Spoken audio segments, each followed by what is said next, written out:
What is up, everybody? It is a Monday night, and you'll notice I've got not Coach with me, but somebody different. We'll introduce him in a second. But first, tonight's topics. We're going to talk about what the last 6 Super Bowl champions have in common.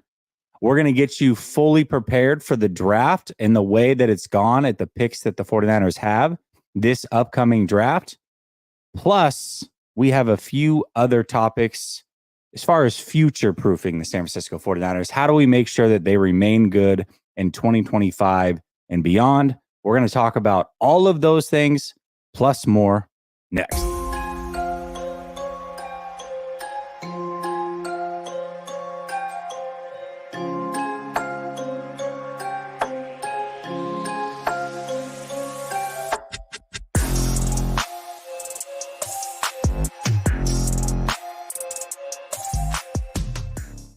All right. Welcome back to Last Second Sports, where we are giving you our take down to the last second. And you'll notice that usually Coach resides next to me on Mondays, but he's got some things going on. So I brought in the closer, Mr. Rohan. Rohan, what's going on, my man? Hey, Jessie, how you doing? I mean, obviously fun Monday night here. Got to be on the show with you. Get to see that, that old beard that continues to grow, little gray hairs and stuff. As always, appreciate coming on. Absolutely, man. It's been a while. Have we streamed since training camp? I feel like we have maybe once or twice. Maybe once, yeah. Once or twice. But yeah, no, been a minute. I mean, I needed a personal break, so good to come back on, now in the dead period when nobody watches. Yeah, perfect. We don't want anybody thinking we're friends or anything. Yeah, that'd be weird. None of that. Definitely don't want that. Did you are you going to training camp again this year? Is that the plan? Plan right now, yeah. So we'll definitely probably have to see you there again, but no, probably going to be there back again this year. But before training camp, we got to see who's on the team in the first place. Dude, that starts with the draft. Training camps to be very different this year. I'm looking forward to it. Hopefully you're there. You were very helpful. We were trading notes back and forth, making sure that we were getting all the stats right so that we could deliver it going forward. But before we get there, obviously a lot of things have to happen. But one thing I was looking at yesterday, I was like, gosh, man, what do Super Bowl winning teams have in common? I think a lot of times when I look at this in the past, I've looked at it and said, okay, well, yeah, the elite quarterback. Obviously, if you have an elite quarterback, that ups your chances. If you have an inexpensive quarterback, that helps. 49ers certainly fit into that category as far as inexpensive quarterbacks. So the window is wide open right now. But there were some other things. So I'm going to read these off to you, and you tell me if there's anything that surprises you. And maybe we'll go one by one and just see if the 49ers have somebody that fits all of their criterias. Mm-hmm. Yeah. So the last 6 years, I believe the last 6 Super Bowl champs, obviously most of them have been either Tom Brady or Patrick Mahomes. We know they're elite. I think Matthew Stafford is also elite. So I put down that they all have an elite quarterback. Question number one is Brock Purdy elite now in your mind? And if not, do you believe he can reach that status this next year to help the 49ers win the Super Bowl? Yeah, I think this is obviously a subjective topic in terms of how do you grade elite quarterback? Like, where do you kind of put that in? I think top 10 is where, if you crack the top 10, that's probably where you start to get in that range, maybe even closer to the top 7 to top 5. Personally, do I believe Brock Purdy is elite right now? No. Do I believe he has the potential to? Yes. As you know, quarterbacks cycle in and out. You talked about some of the names, Tom Brady, Matthew Stafford, who've won Super Bowls in the last 6 years. Well, Brady's out of the league, and Stafford is, nearing his own retirement at some point in the near future. As, the new talent, as old talent recycles out and new talent comes in, that's where I think Brock Purdy, with his ascension as he continues to grow, can potentially rejoin that range. Yeah, I also look at it and say, even if he's like, I look at Hall of Fame caliber and say that's elite, which is usually around that top 6, top 7.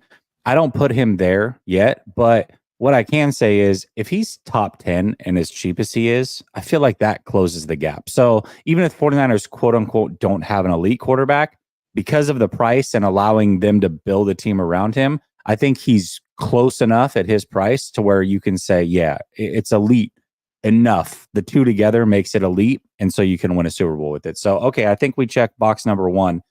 Box number 2, all of these teams, not a Pro Bowl, very, very different. Pro Bowl and All Pro are different categories, but Oh, yeah. all of these teams had an All Pro defender, at least one. In fact, 3 of them had 2. So, do you believe the 49ers have a player on this team that can reach All Pro status this next year?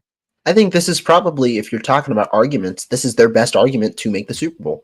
They have a roster comprised of a significant number of all pros, and you might not want to view, the past. You might want to kind of view how they could reach this year. If you just look on the offensive side of the ball, though, Christian McCaffrey will always be in that category year after year. Trent Williams could be in that category. You could even make an argument for Brandon Ayuk and Brock Purdy to be in that category. That's 4 on the offensive side. Then you've got guys like Nick Bosa, Fred Warner, potentially Javon Hargrave, and then a guy who's made it in the past. You can say what you want, but Tauno Hufanga is a guy who's made it in the past alongside Trevarius Ward. So you've got 8 to 9 players who are in that conversation, which in itself is an impressive accomplishment. Yeah, well, it's All Pro defender specifically. So the way that I look at it, Bosa, obviously. I mean, not that Hargrave is necessarily getting younger, but he could have an explosive season. You never know. I'm not ruling it out completely. Fred Warner, Dre Greenlaw, if he's healthy, Hufanga's made it. Really, I think Demo or Ward could make it as well. So I think that they definitely have a player on this roster that can be all pro status. So I think they check boxes 1 and 2. Box number 3, this is not up for debate. Actually, 3, 4, and 5, but we're going to discuss them.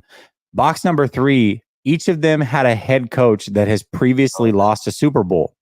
We checked that box. We checked that box because Shanahan has lost a Super Bowl. So we are good to go there. That's something that if you know that is true, that's the one thing that will be true. Exactly. So for all of you who say that Kyle Shanahan has lost Super Bowls, that means he can't win one. All of the previous coaches in the last 6 years that have won a Super Bowl have also lost a Super Bowl previously, although multiple of them had also won a Super Bowl previously. Okay, let's get to the next one. This one surprised me. Not one of these teams had a household name at running back. No elite running backs on any of these teams. They had players like Sony Michel, Cam Akers, Leonard Fournette, those types of players, Isaac Pacheco, good players, more than serviceable, but not elite running backs. Do you believe that for any reason the 49ers having an elite running back takes them out of the possibly winning a Super Bowl category? I don't think so, but I also think this revolves around the number one thing you said, which is having an elite quarterback. Usually teams that have an elite quarterback don't have the necessity to pay an elite running back. The Niners, obviously, with a quarterback on a rookie contract, have kind of the luxury at the moment to pay a running back, and that's kind of the way that they're going. Obviously, you're not going to say not having an elite player helps, but that's it. That's definitely an interesting trend, that is something to definitely look at over the last few years. Yeah, I also think what it comes down to is really the passing game over the last 6 years has taken over. It's not just the quarterback being elite, but these quarterbacks all pass a ton. Sometimes, Tom Brady towards the end maybe probably shouldn't been passing as much, especially that last year. Maybe they should have relied on the running game a little bit more. But ultimately, these guys all slung the ball around the yard, which makes it really interesting. So, if Brock Purdy is going to reach that elite status, I think part of that does come with Kyle Shanahan trusting him a little bit more, allowing him to throw the ball around the yard a little bit more. He was, I think his season average was about 6 pass attempts under the league average per game, which is really, really low. So at least get him up into that league average category, maybe take a little bit off of Christian McCaffrey. And I think ultimately what this is telling us, having an elite running back probably doesn't hurt, but relying on that elite running back over the quarterback, maybe that does hurt in winning a Super Bowl. Yeah.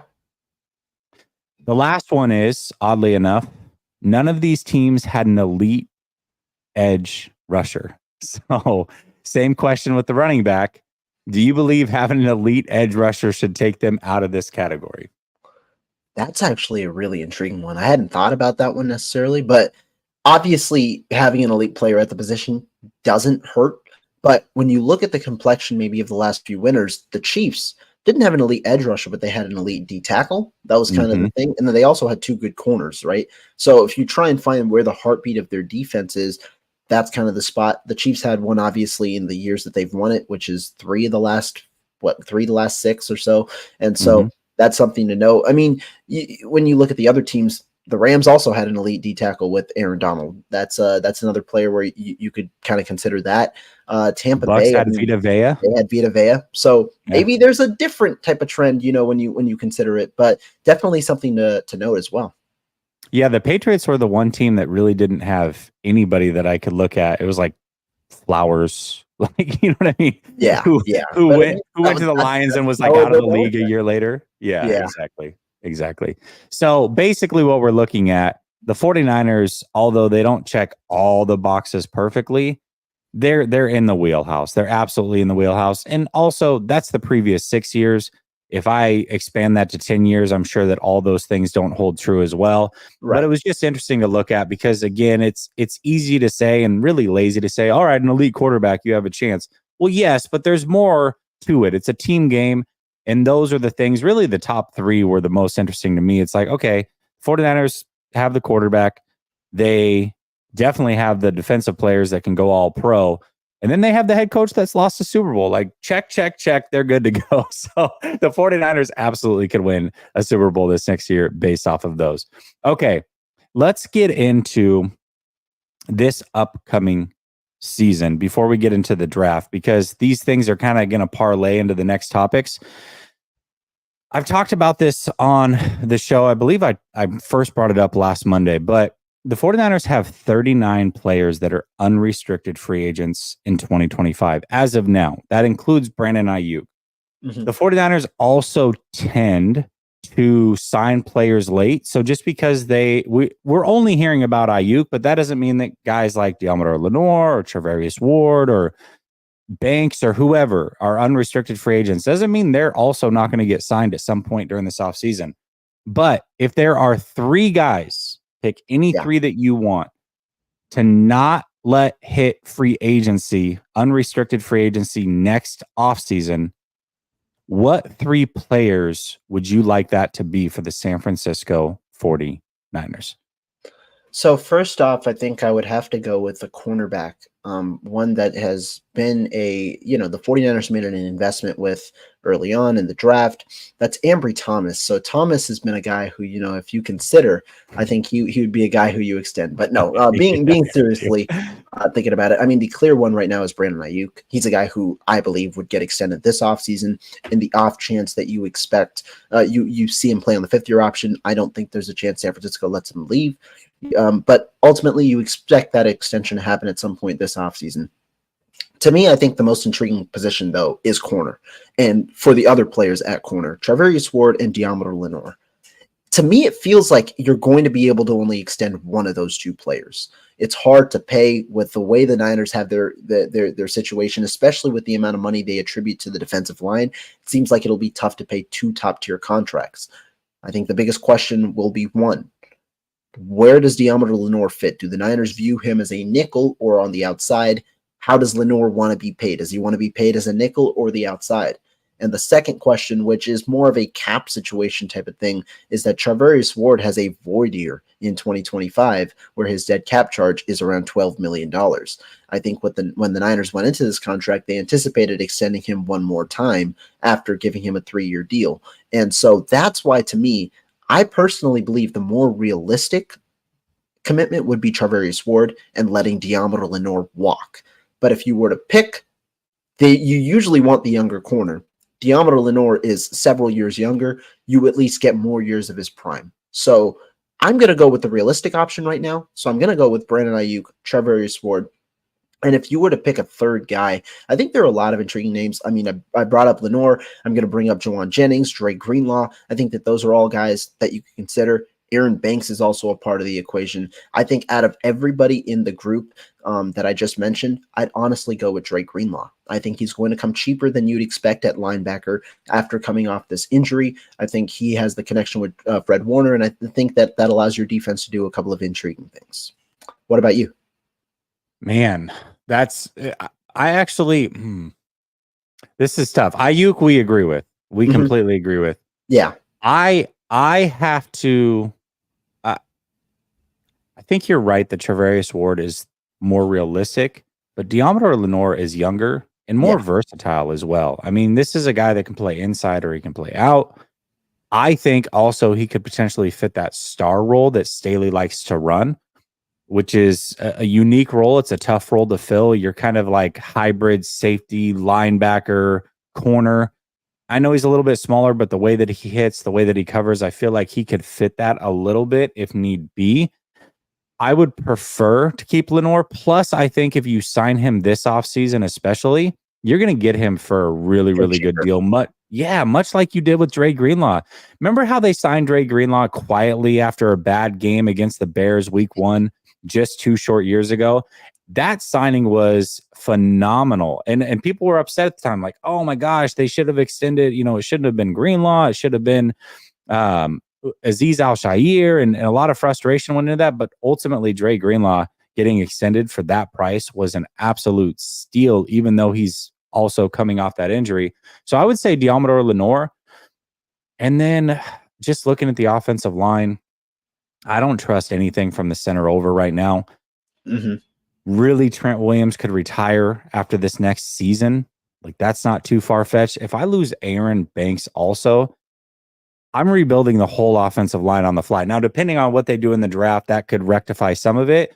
But as of right now, I'm looking at 5 players that if Aaron Banks goes, I don't trust any of them if Trent Williams retires. So I have Yeah, to go with that's a Aaron good Banks argument. to help kind of anchor that offensive line. Plus, I don't think he's going to be that expensive either, but he's young. He's still developing. And I think he can be a really good player. I think he could be a multiple-time Pro Bowler. Not an all-pro necessarily, but I do think he can be a Pro Bowler in this league. I think that you brought up great names. I want to say one thing. The Niners have a lot of potential free agents in 2025 because both of Mhm. us didn't even talk about Talanoa Hufanga, who's I also a free know. agent in 2025. That just tells you the amount of players that might be involved. The thing about Banks, I think you brought up a really good point, and I think the Niners could find a way to keep more players if they go with what you said, which is trying to figure out a way to extend some of these guys this season. We've already seen some of these markets try and increase. The corner market hasn't necessarily increased as much as you'd like. And if Lenore gets extended this offseason after a year where he played primarily in the nickel, you might get him at a nickel type of price, which is significantly cheaper than an outside type of price. And so that might be a way where if you extend Lenore this year, you could find a way to keep both of your top corners and maybe not have to make as big of an investment in the position in the draft or somewhere else. But the other position at guard, I think that you've seen the guard market start to boom. And I wonder 2 things. One, do the Niners value the position as much where they'd be willing to dish out a $10 million salary or more to a guy like Aaron Banks after, they let Laken Tomlinson walk a few years ago? Do they value that position, or will they prefer to get a comp 3 and then try and, go after the position in the draft once again for a cheaper solution? That's the big question to me. And 2, how much will Banks ultimately command after, you see average to above average guards starting to get above average to elite level salaries now? Yeah, I don't, it's tough because the other thing is this: we may want to extend any number of these players, but this league is also a business. How many of these players are like, you know what? I know that you're getting a discount on me now. I'm just going to bet on myself. You don't have the opportunity to extend me. It's much like when Mosley walked a couple off seasons ago. Everybody was upset and they're like, "Oh my, he only got 6 million from the Lions or whatever it was." Now, obviously, that kind of proved to be a good signing because he got injured. But that aside, a lot of people were frustrated. One thing you don't know though is, did he want to come be a 49er again? We Yeah. can't guarantee that. He may have wanted to go be a Detroit Lion. He may have wanted to go somewhere else. Maybe he wanted to kind of write his own history and not be a part of this team. So, yeah, you can look at the money and say, hey, it would be smart to sign X player now to save the money. But X player might look at it and be like, yeah, I'm going to bet on myself. Thanks, but no thanks. Unless you want to up that offer now and give me more guaranteed money or more years or whatever it is that makes them happy, they may want to bet on themselves on a 1-year deal. And that makes it really hard to extend a guy like that. I definitely agree. I think that because it's similar to the Ayuk situation where you're seeing now, it takes 2 sides to an extension or to one of these contracts starting to come together. There are 2 sides. Like maybe a player like Diamador Lenore believes that if he plays on the outside and plays as he expects to play, he might get $5 million per year more just because of the position value on as an outside corner.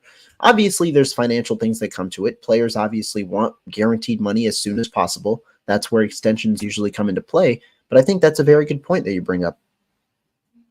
Yeah, it makes it tough. You just don't know who wants what and when they want it.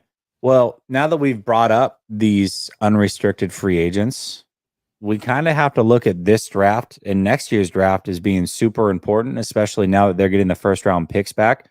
Not only are players getting older, you can look at guys like Kittle, CMC, who I know that he's only 28, but that's usually when the bottom starts to fall out a little bit on running backs. Trent Williams, we discussed. We talked about how almost every player in the secondary, other than Jair Brown, is going to be a free agent. So how do the 49ers future-proof? Like, what are the most pressing needs in this draft? What are the players or position groups that they need to figure out and say, hey, we may have some weaknesses going forward into next year. It's not just about this year. What types of players and position groups do they need to be looking at in this draft, in your opinion? I think that's a very good question, and one the Niners probably have to contemplate, especially having a first round pick. I think this also highlights how bad the last two draft classes were for the Niners. Where if you look at that 2023 class where Brock Purdy really was the only guy to right now have a significant impact. Jair Brown was, the 2022 class where Brock Purdy really is the only guy where you had a significant impact. Yes, no first round pick hurts you there, but you'd hope to have a little bit more out of that draft class. 2023, Jair Brown looks solid, but if you're looking at initial, if you're looking at the initial impact, Cameron Latu was a redshirt as your second or third highest overall pick. Jake Moody, average to below average, below average season for a kicker, and that's a position where you don't really want to see development. You're not relying on development as much, and so this makes this draft even more crucial because you might need some starters as soon as next year, but you might need high-end starters to replace the high-end guys that you might be losing. I think the position everyone looks at is offensive tackle because of how this draft is. Offensive tackle, it's a significant group in the first round where as many as 9 players could be considered as first round selections as an offensive tackle, with even more, on the interior. But I think the offensive line as a whole, because like you said, if Trent retires, how much are you relying on whoever else is remaining at the offensive line? Trent Williams is the reason this group is average to above average. This group significantly decreases without a guy like Trent Williams. You might want to improve the remainder of that group. I think secondary is also a position where you might have to understand you might lose one of your top 2 guys. You might need to replace one of your top 2 guys. And then the position I'll also throw out there is receiver, because we're talking about Brandon Ayuk. I personally believe he gets extended, but Jawan Jennings is a free agent next year. Seems like he could get a good deal on the open market with the way receiver contracts are going, especially for a guy of his caliber. And then Deebo Samuel could be potentially traded as a salary cap relief type of move, with him obviously having a $24 million cap hit next year. That might mean you might need, 1 to 2 guys to potentially step into those roles and have an impact in 2025. Yeah, absolutely. It's interesting because offensive line is what's talked about a ton, but when I started looking at the secondary, I said, hold on a second. So literally all 3 starting corners, at least as of now, right? We don't know if Ambry Thomas or Isaac Yadam, I assume one of them is going to be starting outside opposite of Ward. I assume Lenore is going to be starting as your nickel or your slot corner. So all 3 corners are going to be free agents. Then you've got Hufanga, who's going to be a free agent. Really, it's Jair Brown. So 4/5 of that secondary is going to be free agents as of now next year. So all of a sudden, you're looking at the secondary and saying, wow, I mean, that might be just as, if not more crucial than the offensive line as far as future-proofing this team. And if you get a really good corner early in this draft that can start right away, you've already upgraded a starting spot to where I look at the offensive line and say, okay, we all want offensive linemen, but what's the chance that one of these guys is going to come in right away and take a starting job? I don't know. I mean, that might be a little far-fetched. So I think secondary is going to be one. But let me ask you this. The 49ers haven't had maybe the best drafts the last couple of years. On the surface, looking at last year's draft, not a lot of people contributed, but they did draft 2 tight ends, which is a position of need still. They did draft 2 linebackers, which future-proofing is a position of need. They drafted another young wide receiver. They drafted another corner. Out of the players they drafted last year, could you see any of those guys potentially taking a leap in year 2 and kind of helping solve the issue at hand here? I think if you look at it, Brown is the guy who you anticipate would be a starter, especially after, he had up and downs in his rookie year. At what role right now is unknown. People probably assumed he'd play the Hufanga role at some point after, Hufanga eventually became a free agent, but you might see him opposite of Hufanga. I mean, Jake Ooh, is that my internet or is that his, guys?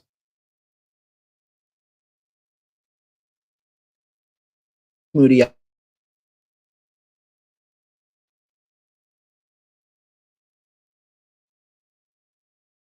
obviously,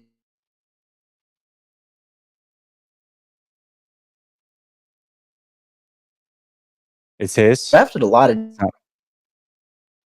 All right, here. We're going to let him go, log out, and then come back in. I think it's his internet. Pretty sure. There we go. We'll make him come back. I felt like it was his. Maybe not. Rohan? Yeah, okay. Great comment. Okay. Let's read a couple of the super chats while we're waiting for Rohan to come back. All right. Brother Bob says, who wouldn't want to play for Kyle Levy? Super Bowl winners. All right. Okay. Brother Bob also says, Rohan B100, will Kyle Levy ever win a Super Bowl with the Niners? Okay, well, I've got to save that one for when he comes back. So we'll leave that there.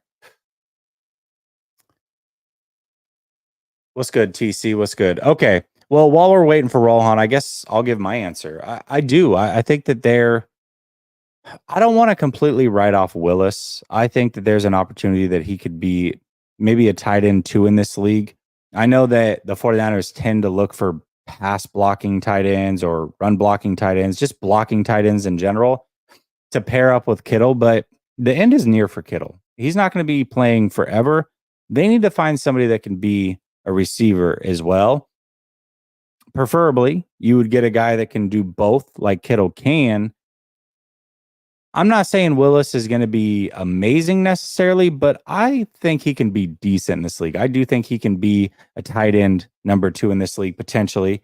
But really the guy for me that I think might help future-proof things, we talked about the linebacker position. Rohan himself said that he would maybe bring back Dre Greenlaw if he's future-proofing this team out of the 3 players that he would bring back. I wouldn't bring back Greenlaw. One, I don't know how he's going to perform off the injury. And I'm not saying I wouldn't bring him back at all, but I'm saying right now, if I had to sign 3 guys, Greenlaw wouldn't be on that list. And the injury is one of them, but also I really believe in Jalen Graham. I think he's going to be a very good player in this league. Maybe I'm completely off. It's not like I think I'm great at evaluating talent at the linebacker position, but man, when I look at all the boxes he checks for the 49ers, you've got Fred Warner, who was a safety, converted to linebacker. You've got Greenlaw, who was a safety, converted to linebacker. Jalen Graham, safety, converted to linebacker. You watch him play during training camp. He's a very headsy player. He got his hands on the ball almost every practice, it seemed like. He was always near the football, had himself a nice pick that I can remember on Brock Purdy during training camp last year.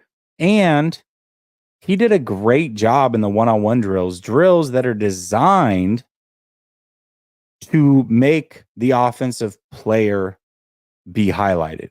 So when I look at all of those things, I think Jalen Graham can be a very crucial player for the San Francisco 49ers as they are building going forward.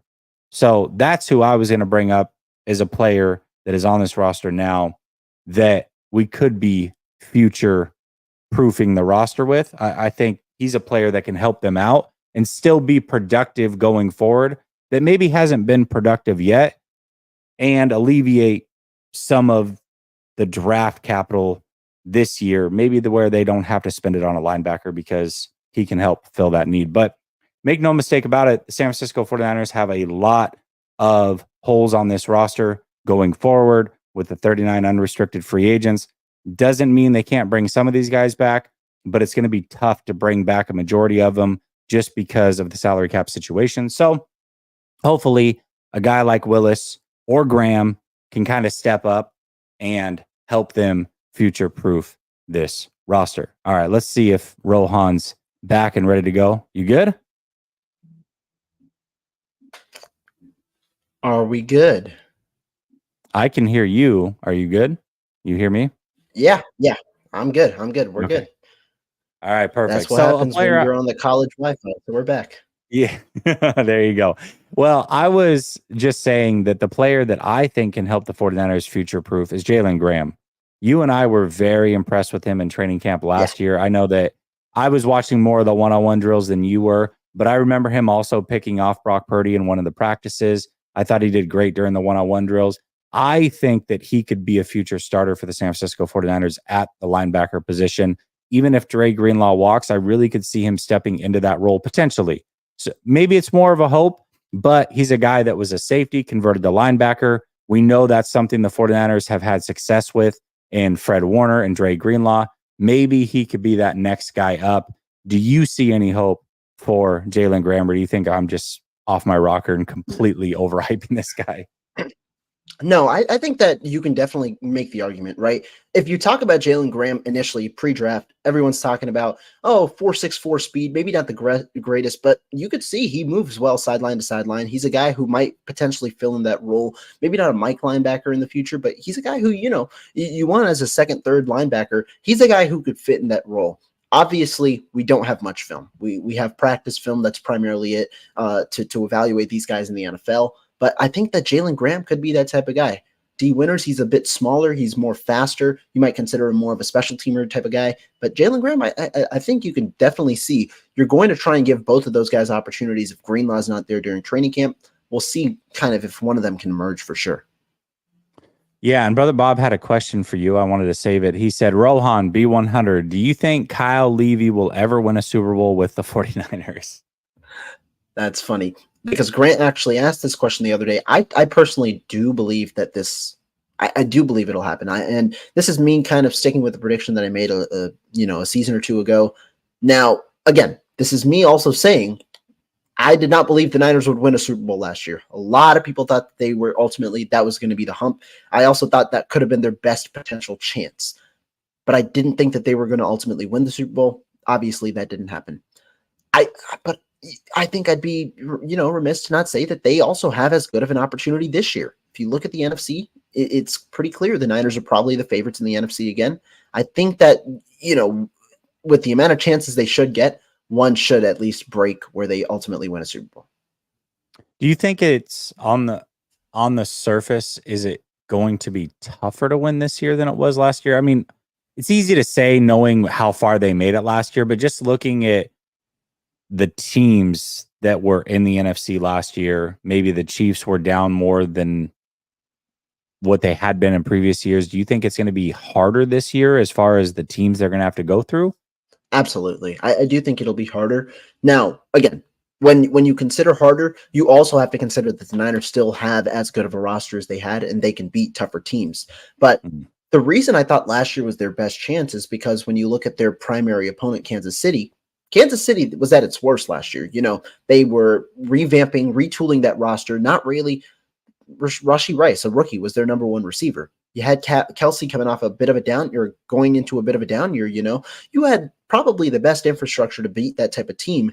This year, the Chiefs have a chance to get better because every time they get a first-round pick or every time they have a chance to improve that roster with younger talent, they're going to be able to get better. I think that's the way that I look at it. So it's going to be tougher, but I do think the Niners still have a good roster where on their best day, they can beat some of those better teams.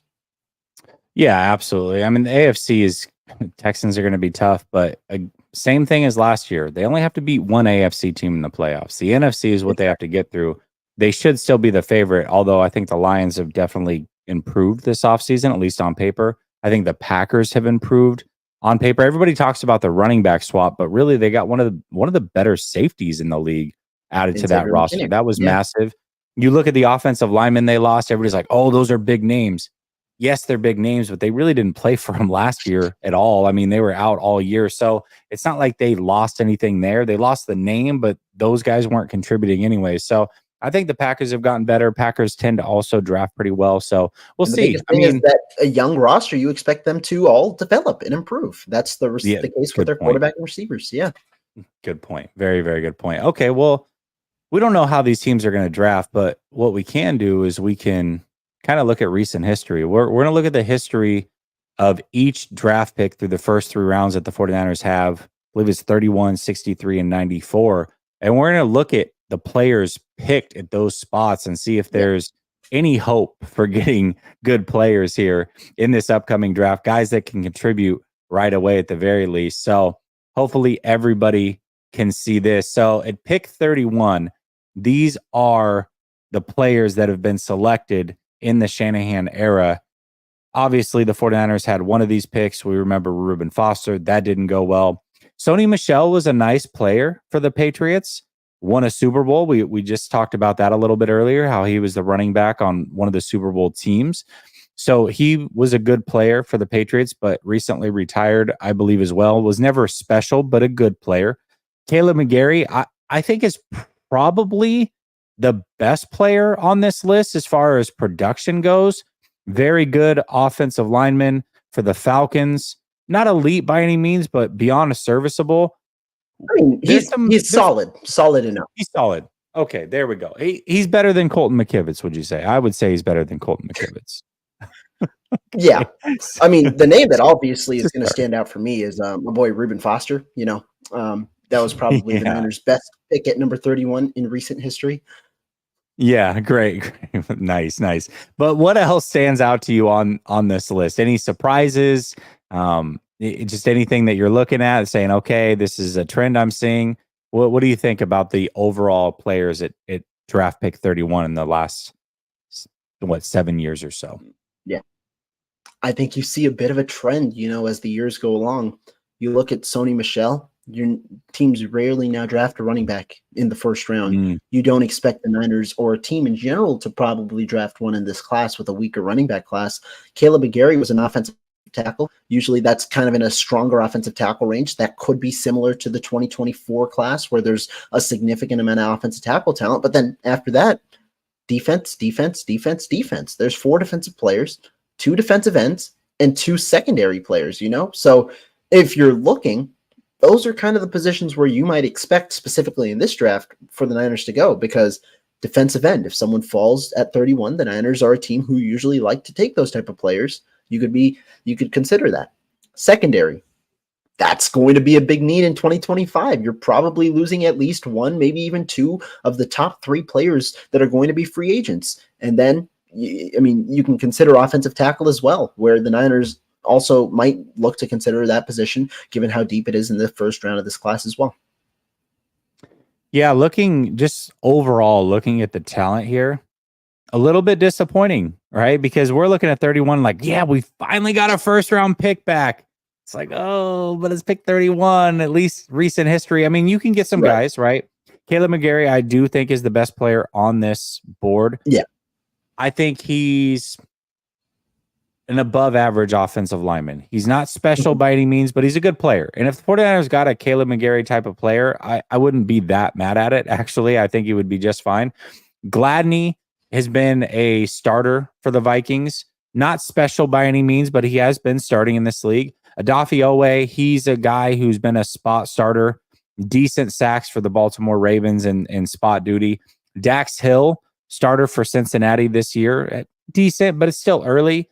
And then Anadike Uzama really didn't play much at all for the Chiefs this last year. So if you're looking for a guy to be an immediate impact, the only guy that really stands out on here is McGarry. And the nice thing is he's an offensive lineman, and the 49ers could definitely use an offensive lineman. So if that trend continues, maybe that's the route that the 49ers would want to go. Yeah, and I think if you get, like you said, if you get a McGarry type player, you're going to be pretty happy if that's the guy or that type of guy that you come out of in this draft. I know a lot of people didn't like Mike McGlinchey. I'd consider him an average offensive tackle. But if you get in somewhere in the average to above average range, and a guy who's a little more consistent, that's good enough to where you can have that one position solidified for 5 years, especially in this offense. Yeah, absolutely. Absolutely. Now, I mean, if I looked at pick 32 and 30, like guys around that area, I'm sure that there's some good players that we could pull from there. But specifically at pick 31, last 7 years, hasn't been great. This is what I found interesting, though. We get to pick 63. Some really good players at pick 63. I would almost take this crop of players at pick 63 over the guys at 31. I mean, what do you think? Do you agree with that? I mean, I think you would definitely consider it. And there's one team that consistently just is on the page, which is the Chiefs. Yeah, yeah, exactly. They've hit on these picks. They're good players. Yeah, but I mean, literally, like Dion, 80% of these players are good. That's what I'm saying. Dion Dawkins, hell of a player, right? Carlton Davis just got traded. He's looking to be the number one over with Detroit. Thornhill, Gay, they're good players. Creed Humphrey, absolute dog in this league. James Cook started to come on very strong for the Buffalo Bills this last year. Marvin Mims, maybe not so much, but the rest of them, and it's still only 1 year in for Mims, but the rest of this is pretty good. This is actually really encouraging. I was shocked. I had to double check. Am I looking? Is this 31 and the other one was 63? Had to do a little bit of a back and forth, but truly, these players at 63 are very, very good players. And I really think if I just took this crew versus that crew, I would take these guys. I would prefer these guys over the others. Yeah. And I mean, if you're looking at a trend, the difference, I think, especially, and I haven't seen the 94 one, but I think if you're looking at a similar range, it's a lot more variety, right? You have an offensive lineman, you have a corner, you have a safety, you have a linebacker, you have a center, you have a running back, you have a receiver. That's 7 different positions, where you get a lot more variety. And the reason that I say that is when you looked at the last one, you might consider those as more premium positions, especially as you go along. Corner, that's a premium position in today's NFL. D-end, that's a premium position in today's NFL. And then obviously offensive line, offensive tackle specifically, that's a premium position in today's NFL. Whereas as you go later in the draft, a lot of teams tend to, for some reason, tend to choose more best player available. Just as, the needs start to fill up more and more, you get to go with a best player available. And that's where most teams tend to make some of their best selections, the Niners included. And so it's an intriguing trend for sure. And one you can clearly see on this page. Yeah, absolutely. So this was encouraging to see. Very, very happy with this. Maybe the 49ers are going to get a steal at 63. Let's go to the 3rd round pick, 94. I'll let you take this one. What stands out to you here? Yeah, I mean, you got a couple of cool players, a couple of maybe not so great players. Matt Corral, obviously the one that stands out as a guy who isn't with his team anymore. But Cam Sutton, I mean, regardless of what he's going through right now, good player, solid corner, starting level corner. Kappa, he's a starting level guard. He got a 4-year, $40 million contract. That's what you want out of a guard, who's in the 3rd round. Jamel Dean, starting level corner. DeGuara, not great. Cleveland, average level guard, average level offensive lineman. And then Michael Wilson, he had his flashes. So you definitely see a couple of players on this list that you can also be excited about. Maybe not the same level of the 63 guys, but starters who you can get in the 3rd round is the main thing that I can take away out of this. Well, and the 49ers have pulled some good players out of the 3rd round. As long as they're not drafting kicker or tight end, apparently, they might be pretty good in the 3rd round, right? We just got a starter last year that we looked at. We talked about future-proofing the team. Well, the one guy who's not a free agent should be a starter for the 49ers for a while, and that's Brown, 3rd round pick. Right. So you can definitely pull some talent in round number 3. And there's some guys on here. What I'm looking at in round number 3, I'm not necessarily looking for a superstar, although if you get one, that's great. But kind of like when we go back to the round 1, the best we could really say is, hey, there's, 3 guys on this list that are starters for teams. If you can get that in round 3, if you can get a guy who can start for you for 4 or 5 years, I'm happy with that. That's great production for a 3rd round pick, in my opinion. I agree. And I want to throw one question at you kind of as we look at these 3 charts. What Mhm. is your expectation out of this draft in terms of starters, but also contributors in year one? Do you expect your first round pick to potentially contribute in year one? Are you when you talk about future proofing? Are you okay with maybe your primary class being main contributors next year? What's kind of your mindset as you go into this, trying and get starters or quality players for this class for the future? Well, that's an interesting question. And the reason I find it interesting is because I had that, when we were going the last six teams to win a Super Bowl, that was one of the things that I had on there is they all had a rookie that contributed.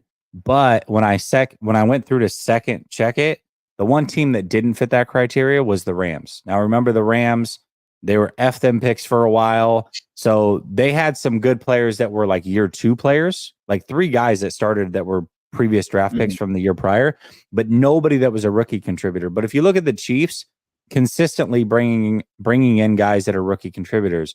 Obviously, we saw that with the Patriots throughout their dynasty, and even the Tampa Bay Buccaneers.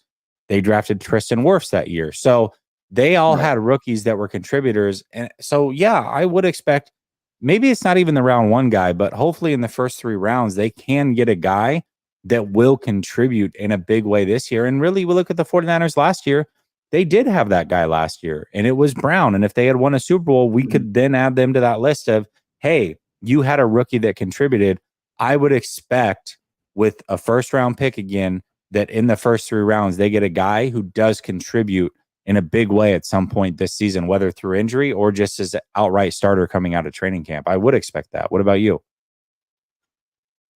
No, I think you expect it as well. You'd hope that at least one of the top three picks would contribute, especially having your first round pick finally. It's not like your first three picks are second, third, fourth, or third, fourth, or something like that. You have three Right. picks, in the first three rounds. So you'd hope at least one of them contributes.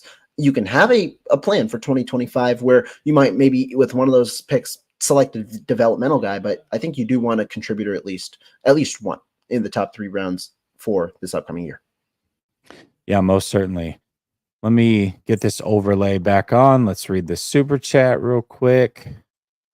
Kent says, which positions should the Niners address first in the draft to improve this year? This kind of is similar to the question you asked. What are the top two or three missing pieces? Well, we can go spot for spot. I mean, the obvious one is offensive lineman. What other positions do you see where there could be a potential starter or a missing starter if you're looking at the roster going into the draft? I think the one other one that you would say that you brought up earlier is corner. Maybe if you bring in another piece, be it at nickel or on the outside, that could compete with Isaac Yanum, or even Mhm. allow Lenore to move to the outside. That'd probably be the other position that I'd kind of consider as well. Yeah, I would look at that. I also think that safety could be up for grabs. I know that we all like Hafunga, but him and Brown are very similar. They don't have a true free safety, a guy that can roam, in my opinion. There are some guys in this draft. Yes, there are some guys early that we could look at, but even in round three, I believe that there's going to be some guys that fall that potentially could fit that role and compete as well. Not necessarily because they're better players right away than a Hafunga, but maybe they just fit the team. Oh, there he goes again. And he's gone. Hold on, let me pull this off. But maybe players that just fit the team and fit better with Jair Brown. I think that that's a possibility. You go get a player that fits better with Jair Brown or even Huff. Maybe you want to sit Jair Brown for a year and allow Huff to be the starter. I think that those guys exist this year as well. And then as much as I just talked up I just talked up one of the players from last year's draft in Jalen Graham. If they go get a linebacker, I could see a linebacker potentially contributing this year as well. So I don't know. I don't think that any position, I'll say this, every position has depth. I don't know that every position has a for sure A first, bona like a fide frontline starter at starter it. type of thing. Yeah. Exactly. So, and there's obvious ones, right? Like obviously Christian McCaffrey is going to start. Obviously Brock Purdy, Brandon Ayuk, Kittle. There's obvious starters on the team. I understand that, but there are definitely positions where there are starters or even starters from last year that you go, I could see a player coming in and taking their job potentially. And I think that there's multiple spots on this team. So I will we'll I see. will say this one thing in addition to that that I think that resonates with what you're saying in the sense that I don't know how big of a fan I was of what the Niners did overall in free agency. I think they made some good moves. The one thing I Mm. wanted was a center, which they ultimately didn't go get. But the one thing that I will say that they did really well, they addressed the quote unquote holes on this team. Whereas you can truly go best player available in the draft and be content with whoever you select in the first round, I feel, in this upcoming class. Yeah, most certainly. But center. Speaking of center, we're stuck looking at tackles and guards and what have you. Center is something that Shanahan called the heartbeat of his offense. Well, if it's the heartbeat of the offense, it's weird that you have a guy like Jake Brendel starting yet again. But center is a player that you can get, or a position that you can get in this draft at pick 31 and get probably an elite one going forward. So if that's the route they want to take, maybe BPA is a center, and that could help and contribute this year. So certainly.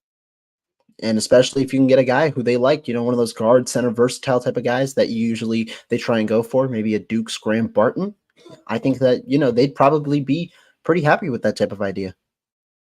Yeah, absolutely. Okay, let's talk about draft day trades. So we just looked at the players that have been selected recently at pick 31. So I have a question for you. Should the 49ers stand pat? Now, you don't know who's going to be there. As the draft approaches and on draft day, we're going to do a draft stream together. You, myself, David, probably or hopefully Marco is going to be a part of that as well. But we may look at it and be like, oh, they got to trade up now. They got to go get this guy. But just looking at how mock drafts have been going, looking at the players at pick 31 that have been drafted recently, do you believe the 49ers should stand pat, trade up, or trade back on the surface right now?